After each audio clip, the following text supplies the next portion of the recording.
ఓం అస్మద్గురుభ్యో నమః. కాశ్యపాన్వయ సంజాతం నారాయణ పదాశ్రితం శ్రీమన్నారాయణం వందే యతీశ్వర శ్రియాజుషం. కూజంతం రామ రామేతి మధురం మధురాక్షరం ఆరుహ్య కవితా శాఖాం వందే వాల్మీకి కోకిలం. మనోజవం మారుతతుల్య వేగం జితేంద్రియం బుద్ధిమతాం వరిష్టం వాతాత్మజం వానరయూధముఖ్యం శ్రీరామదూతం శిరసా నమామి. జై శ్రీరామ్. ఈరోజు మనం నిన్న చేసిన మహాదేవుడు శివుడా సముద్రుడా రామాయణంలో సందర్భాన్ని బట్టి అన్న వీడియోలో కొందరు కొన్ని ప్రశ్నలు వేశారు అని మా టీం వాళ్ళు నాకు ఆ ప్రశ్నలు పంపించారు.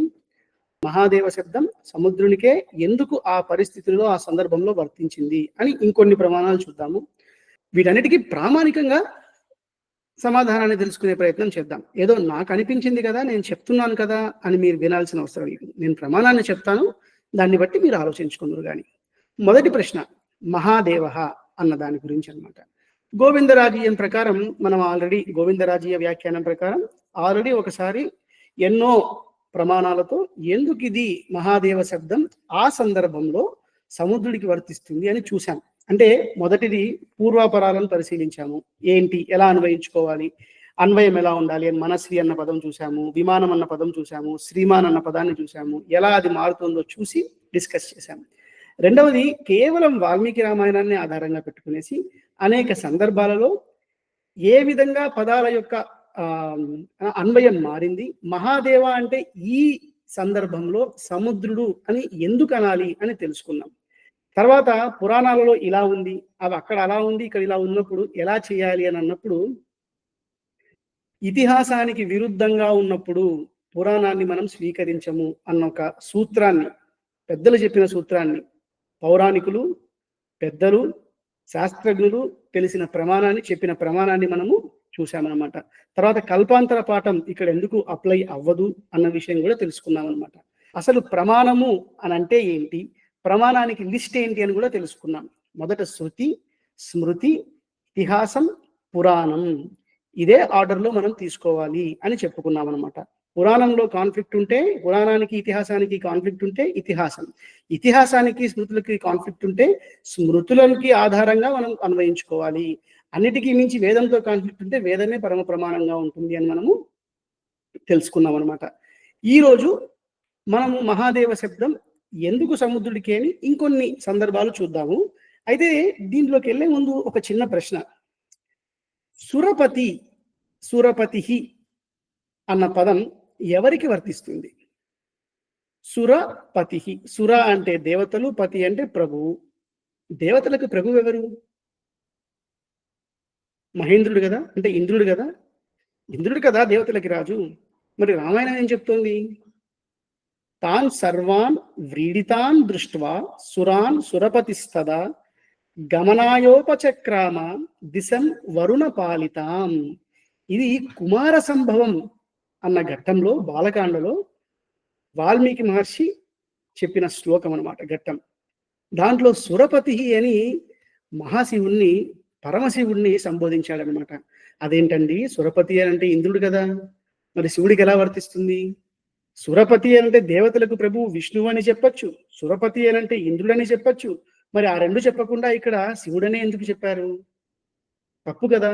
నేను ఇలాగా ఇక్కడ సురపతి అని అంటే నేను శివుణ్ణి తీసుకోను ఇంద్రుడినే తీసుకుంటాను అని అంటారా? అన్వయం మారిపోదా? ఆ సందర్భంలో ఏం జరుగుతుందో ఒకసారి చదవండి. ఆ సందర్భాన్ని చదివితే మీకు అక్కడ సురపతి అంటే శివుడే అని అర్థమవుతుంది అనమాట.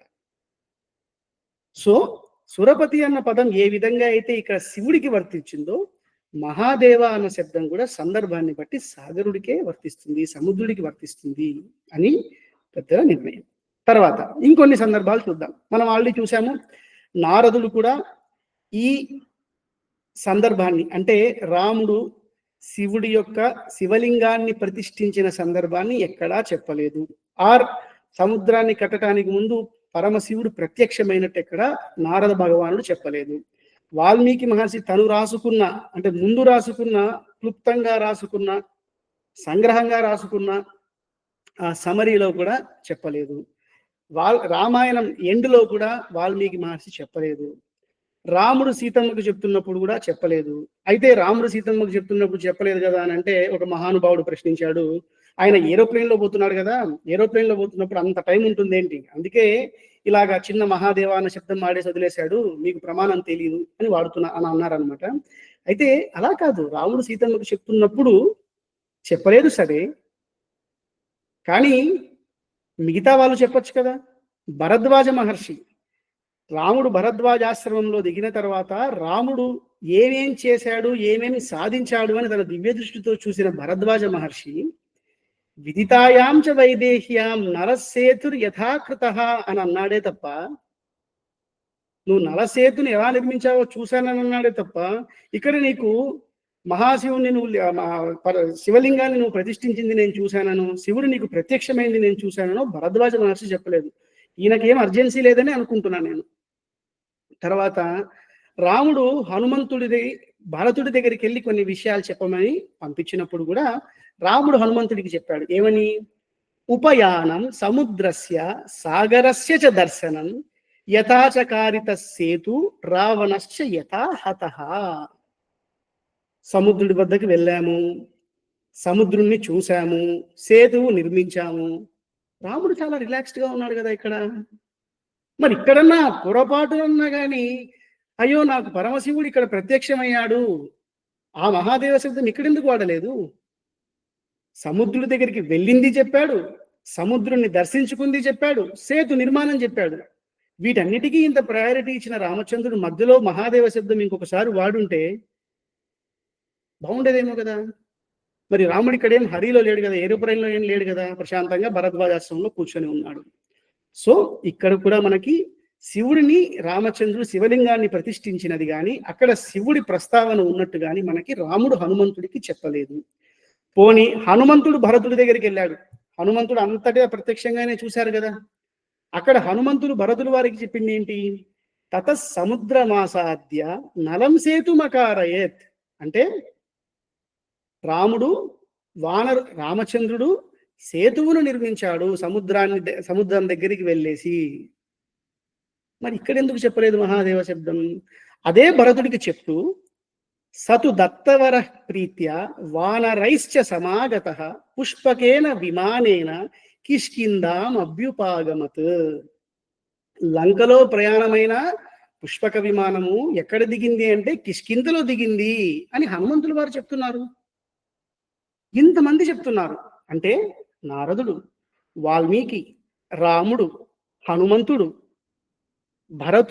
హనుమంతుల వారు భరతుడికి చెప్పటము, హనుమంతుల వారు రాముడితో చెప్పించుకోవటము, భరద్వాజ మహర్షి, ఇంతమంది చెప్తున్నారు. ఏ ఒక్కరిలో కూడా శివుడి ప్రస్తావన కానీ లింగ ప్రతిష్ఠ ప్రస్తావన కానీ లేదు అనంటే దీన్ని తొందరపడి చెప్పలేదని అంటారా, టైం లేక చెప్పలేదని అంటారా, లేకపోతే చెప్పాల్సిన అవసరం లేదని చెప్పలేదని అంటారా? ఇక్కడ రామచంద్రుడు శివుణ్ణి పూజించలేదు అని చెప్పటం మన లక్ష్యం కాదు. శివుడిని ఒక ప్రయోజనం కోసం, ఒక కోరిక కోసం ఇలా పూజించాడు, ఆయన మీద భక్తితో పూజించాడని చెప్పండి, అందరం సంతోషిస్తాం. అంతే తప్ప ఆయనకు బ్రహ్మహత్యా పాతకాలు వచ్చాయి కాబట్టి ఇక్కడ పూజించాడు, కాబట్టి ఈయన ఏదో కోరిక కోరి రాముడు శివుణ్ణి సేవించాడు, అలాంటిది లేదు, మనకు కనిపించట్లేదు. ఇంతమంది చెప్పిన తర్వాత కూడా మనం అది నమ్మము అని అంటే దాన్ని మనం ఏం చేయలేము. నెక్స్ట్, క్షేత్ర వైభవాన్ని చెప్పండి, తప్పు లేదు. క్షేత్ర వైభవాన్ని రాముడు చెప్పాడు. మీరు కూడా మీ పురాణాలని, స్థల పురాణాలని అన్నిటినీ ఆధారం చేసుకునేసి స్థల పురాణాన్ని వైభవంగా చెప్పండి. ఆ స్థలానికి అత్యంత వైభవోపేతమైన ప్రాముఖ్యాన్ని కలిగించండి. కానీ వ్యక్తిత్వ హననం చేయకండి. వాల్మీకి రామాయణంలో ఉన్న వ్యక్తిత్వం ఎలా అయితే ఉందో దాన్ని అలానే కాపాడుకుంటూ రావాలి. రాముడికి బ్రహ్మహత్యా పాతకం రాలేదు, రాదు. దీని గురించి మనం ఒక సెపరేట్ వీడియో చేద్దాం. శాస్త్రాన్ని దూషణ చేయొద్దు, నువ్వు అనుకున్న సిద్ధాంతము పొసగట్లేదు కదా అని చెప్పేసి శాస్త్ర దూషణ చేస్తే ఎలాంటి శిక్షను పొందుతామో మీకు మేము చెప్పాలా చెప్పండి? భావి తరాలను తప్పుదారి పట్టించే ప్రయత్నం ఎందుకు చేయాలి కనుక ఆలోచించండి. సరే, గోవిందరాజీయ వ్యాఖ్యానము, నేనేమో ఈ ఊర్ధ్వ పుండ్రాలు ధరించాను కాబట్టి నువ్వు శివద్వేషివి అని కొందరు పెట్టడం జరిగిందంట. మరి గోవిందరాజీయం వ్యాఖ్యానం కూడా వైష్ణవం అనంట, వైష్ణవ వ్యాఖ్యానం అని అన్నారు. మహేశ్వర తీర్థుల వారి వ్యాఖ్యానం అంటూ ఒకటి ఉందన్నమాట. వారు అద్వైత సాంప్రదాయానికి చెందిన మహానుభావులు.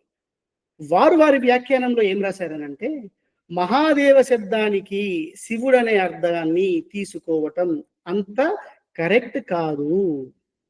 ఒకవేళ శివుడి గురించి ఆ శివుడినే అన్వయించుకోవాలన్నా శివుని అష్టమూర్తులలో జలతత్వాన్ని తీసుకోవాల్సి ఉంటుంది అని చెప్పారు. దానితో పాటు మహత్ అన్న శబ్దానికి యాస్కుల వారు జలం అని అర్థం చెప్పారు అని ఎత్తి మరీ చూపించారు.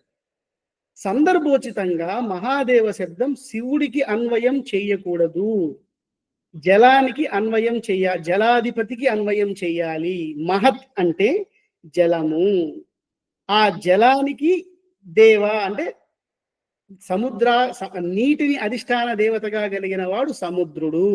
సో మహాదేవ అంటే సముద్రుడు అని మనకి మహేశ్వర తీర్థుల వారు కూడా చెప్తున్నారు కదా. మరి నేను చెప్పిన వ్యాఖ్యానము వైష్ణవ వ్యాఖ్యానము, గోవిందరాజీయుల వారు చెప్పిన వ్యాఖ్యానము వైష్ణవ వ్యాఖ్యానం. మరి మహేశ్వర తీర్థుల వారు చెప్పినది ఏంటి? మహత్ అంటే జలము అని శబ్దార్థ కల్పతరువు అన్న దాంట్లో కూడా ఉంది కదా మనకి. నేను చెప్పేది తప్పని అనిపిస్తే వేద పండితులను ఆశ్రయించి తెలుసుకోండి. ఇప్పటిదాకా నేను చెప్పిన మాటలలో ఎక్కడన్నా ఆవేశంతో కానీ లేకపోతే ప్రమాణం లేకుండా కానీ శివద్వేషంతో కానీ ఎక్కడా మాట్లాడలేదు. నిరుక్తం అని చదివిన వేద పండితులకి, ప్రామాణిక ప్రవచనకారులకి సందర్భోచితమైన అర్థాన్ని ఎలా తీసుకోవాలి అన్నది తెలుసు. మాత్ శబ్దానికి జలం అన్నది కూడా వర్తిస్తుందని తెలుసు. తెలియని వాళ్ళకి అజ్ఞానము అని అనుకోవచ్చు, కానీ తెలిసి కావాలని ప్రచారం చేస్తున్న వాళ్ళకి మనం ఏమని చెప్పగలం చెప్పండి? సో మహాదేవ అన్న శబ్దం ఇక్కడ మా సముద్రానికే వర్తిస్తుంది అని మనకి మహేశ్వర తీర్థుల వ్యాఖ్యానం కూడా సమర్థిస్తుంది. అయితే కొందరు అన్నారు, రాముడు శివుడిని యుద్ధంలో విజయం కోసం లేకపోతే యాత్రా సమయంలో పూజించాడు, శివుడి అనుగ్రహం కోసం పరమశివుడు అనుగ్రహించాడు అని అన్నారు. యుద్ధం తర్వాత పరమశివుడు ప్రత్యక్షమైన తర్వాత ఏం మాట్లాడాడు రాముడితో అన్నది కూడా ఒకసారి పరిశీలిద్దాం. పుష్కరాక్ష మహాబాహో మహావక్ష పరంతప దిష్ట్యా కృతమిదం కర్మ త్వయా శస్త్రభృతాం వర. అంటే పుండరీకాక్ష, మహాబాహు, విశాలమైన వక్షస్థలం గలవాడా, శత్రువులను నాశనం చేయగలవాడా, శస్త్రములను ధరించిన వారిలో శ్రేష్ఠుడా ఓ శ్రీరామ, మా అదృష్టము చేత ఈ పని అంటే రావణ వధ నీ చేత పూర్తి చేయబడినది. అంటే రాముడు రావణాసురుణ్ణి చంపటం ఆయన ఎలా భావిస్తున్నాడు? ఆయన అదృష్టమని భావిస్తున్నాడు అనమాట. నెక్స్ట్, దిష్ట్యా సర్వస్య లోకస్య ప్రవృద్ధం దారుణం తమః అపావృత్తం త్వయా సంఖ్యే రామం రావణజం భయం. శ్రీరామచంద్ర, సమస్త లోకమునకు రావణుడి వలన కలిగిన భయము తొలగించి భయంకరమైన అంధకారాన్ని తొలగించావు నువ్వు. ఇది మా భాగ్యము చేత యుద్ధములో మాకు కలిగిన ఈ అంధకారాన్ని నువ్వు తొలగించావు, మా భాగ్యము చేత. అంటే శివుడు రాముడికి కృతజ్ఞతను ఆవిష్కరిస్తున్నాడు, తన సంతోషాన్ని, రాముడు చేసిన సహాయాన్ని గుర్తించి ఆయనని స్తుతిస్తున్నాడు. ఈ సందర్భంలో ఒక్కసారి ఆలోచించండి, రాముల వారి క్యారెక్టర్ని చూద్దాం. చిన్న చిన్న సహాయాలు చేసిన వ్యక్తుల్ని కూడా గుర్తుంచుకునే, ఉపకారేణ కృతేన ఏకేన తుష్యతి, పొరపాటున ఒక ఉపకారం చేసినా గుర్తుంచుకునే రాముడు సేతు బంధనానికి ముందు పరమశివుణ్ణి పూజించి ఆయన అనుగ్రహించి ఉంటే, ఆయన అనుగ్రహం వల్ల నేను గెలిచానే, ఏమో thank you so much Paramashiva అని ఒక్క మాట చెప్పడా రాముడు? ఇది రాముడి యొక్క ప్రవర్తనకు విరుద్ధంగా ఉంది. అండ్ వరాన్నిచ్చిన పరమశివుడు ఇక్కడికి వచ్చేసి మా భాగ్యం వల్ల నువ్వు మమ్మల్ని కాపాడావు, మా భాగ్యం వల్ల నువ్వు రావణాసురుని చంపగలిగావు అని ఎందుకంటాడండి వరం ఇచ్చిన వాడైతే?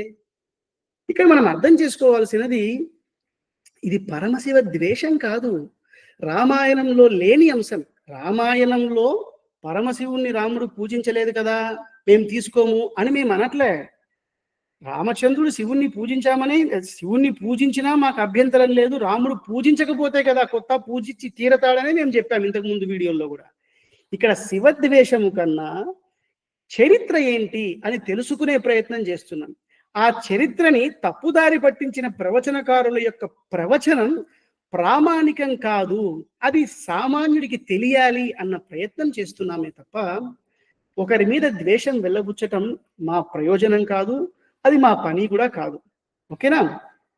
సో సరే, నిజంగా రామాయణంలో శివుడి గురించి లేకపోతే గోవిందరాజీయం శివుణ్ణి సరిగ్గా వర్ణించలేదని అందామా అని అంటే, శివుణ్ణి ఎన్నో చోట్ల పొగిడారు. ఒక ఎగ్జాంపుల్, స్వామి వచ్చినప్పుడు, పరమశివుడు వచ్చినప్పుడు, షడర్ధనయన శ్రీమాన్ మహాదేవో వృషధ్వజ, శ్రీమంతుడు మహాదేవుడు. ఇక్కడ చూడండి, మహాదేవుడు అంటే శివుడనే గోవిందరాజ్యం వ్యాఖ్యానం చేసింది కదా. ఈయన శివుణ్ణి శ్రీమంతుడు అని కొలుస్తున్నప్పుడు శివుడి మీద ద్వేషం ఎందుకు ఉంటుంది? ఇప్పుడు నా నోటితోనే చెప్తున్నాను కదా, శివుడు శ్రీమంతుడు, ముక్కంటి, మహాదేవుడు అని చెప్తున్నాను కదా, ద్వేషం ఉన్నవాడు ఇలా ఎందుకు చెప్తాడు? అండ్ ఇంకొకరు ప్రశ్నించారు. ఏమని ప్రశ్నించారంటే, వేదంలో మహాదేవ శబ్దం ఉంది, అది శివుడికే అని ఒక స్తోత్రాన్ని పెట్టారనమాట. నా ప్రశ్న ఏంటంటే, బాగుంది, మంచిదే, కానీ మరి ఇంద్రశబ్దం, ఇంద్రశబ్దం సందర్భాన్ని బట్టి ఎవరెవరికో అన్వయిస్తున్నాం కదా. మరి ఇంద్రశబ్దం అక్కడ ఇంద్రుడికే వాడాం కదా అని చెప్పేసి ఇంకో చోట ఇంద్రుడికి వాడకూడదనుందా? నిఘంటువులో శివుడికి మాత్రమే ఈ మహాదేవ శబ్దం వాడాలన్న నియమం ఏమన్నా ఉందా? మహత్ అంటే జలము, దేవ అంటే దానికి అధిష్టాన దేవత, ఇది సముద్రుడికి సంబంధించినదే అని అంత క్లియర్గా చెప్తున్నప్పుడు సందర్భాన్ని బట్టి, ఎక్కడ పడితే ఎక్కడ చెప్పట్లేదు. మళ్ళీ మహాదేవ అన్న శబ్దము విష్ణువుకి అప్లై చేయొచ్చు, వరుణుడికి అప్లై చేయొచ్చు, బ్రహ్మకి అప్లై చేయొచ్చు, శివుడికి అప్లై చేయొచ్చు, ఎవరికంటే వారికి అప్లై చేయొచ్చు కదా. అలాంటిది ఏం చేయకుండా సందర్భాన్ని బట్టి ఇక్కడ అంత ప్రామాణికంగా లేదు, సందర్భోచితంగా లేదు అని మీకు ఒక కొత్త డైమెన్షన్ని చూపిస్తూ ఉంటే, ప్రామాణికతను చూపిస్తూ ఉంటే, దాన్ని అంగీకరించలేకపోతే దానికి మేమా బాధ్యుల్ని? పైన సురపతి అని వాడాము, సురపతి అంటే ఇంద్రుడు కదా, మరి శివుడు ఎందుకు వచ్చాడు? సందర్భాన్ని బట్టి మారింది. నేను ఇలానే ఆలోచిస్తాను అనంటే నేను మిమ్మల్ని బలవంత పెట్టి మార్చటానికి రాలేదు ఇక్కడ. ఇలా కూడా ఆలోచించవచ్చు అని చెప్పటానికి మాత్రమే వచ్చాము. ఇలా కూడా ఆలోచించి ప్రామాణికంగా విషయాలను తెలుసుకోవచ్చు. ఏదో ఉద్రేకంతోనో ఒక వ్యక్తిని మనం సమర్థిస్తున్నాం కాబట్టి గుడ్డిగా వాళ్ళని నమ్మాల్సిన అవసరం లేదు. చరిత్ర అందరికీ తెలియాల్సిన అవసరం లేదు. పెద్దవారి నుంచి ఒకరు కొన్ని విషయాలు మనం కరెక్ట్గా వింటాం, కొన్ని కరెక్ట్గా వినకపోవచ్చు. దాన్ని బట్టి మనం ప్రవచనాలు ఇవ్వచ్చు. కానీ తెలుసుకున్న తర్వాత దాన్ని సరిదిద్దుకునడంలో కదా యోగ్యత ఉండేది, ఆ గాంభీర్యం ఉండేది, ఔదార్యం ఉండేది, గొప్పతనం ఉండేది, హుందాతనం ఉండేది. అది మీకు చూపించే ప్రయత్నం చేస్తున్నాం. ఇప్పటికి కూడా చెప్తున్నాం. ఇదంతా చెప్పిన తర్వాత కూడా మేము ఇలానే ఆలోచిస్తాము అంటే నాకు ఎటువంటి బాధ లేదు. ఇది రామాయణంలో ఇది ప్రమాణము. రామాయణంలో దీని అన్వయం ఇలా ఉంది. కేవలం గోవిందరాజీయమే కాదు, మహేశ్వర తీర్థుల వారు రాసినది కూడా ఇలానే ఉంది, గమనించండి అని నేను చెప్తున్నా. మహేశ్వర తీర్థుల వారు అద్వైత సిద్ధాంతానికి చెందినవారు. మరి అద్వైత సిద్ధాంతానికి వైష్ణవ సిద్ధాంతానికి తేడా ఉంది కదా, మరి వారెందుకు రాశారు? మీకే ఉదయిస్తున్నాను ఆ ప్రశ్నను. ఒకసారి మీ వాళ్ళనందరినీ, ఎవరెవరైతే ఈ వీడియోను, ఈ అర్థము శివద్వేషి గురించి అని అంటున్నారో, మరి మహేశ్వర తీర్థులకు కూడా శివద్వేషాన్ని మీరు ఆపాదించాలని అనుకుంటున్నారా? ఒకసారి మీ పెద్దలను సంప్రదించి తెలుసుకునే ప్రయత్నం చేయండి. జై శ్రీరామ్.